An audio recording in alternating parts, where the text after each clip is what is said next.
জানি না কেউ কখনো খেয়েছেন কি না। এটা কাঁচা করলা আর হচ্ছে পেঁয়াজ, কাঁচামরিচ, লবণ।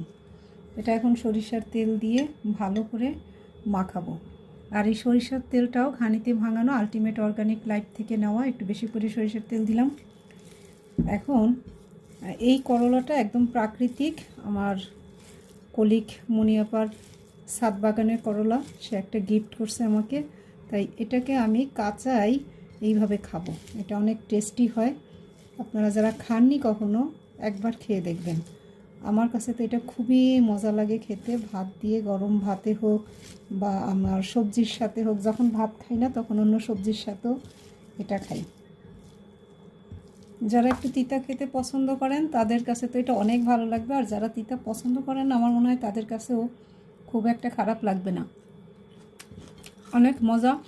আর একটা কথা আছে না, যারা খায় তিতা তাদের জীবন হয় মিঠা, যারা খায় মিঠা জীবন হয় তিতা।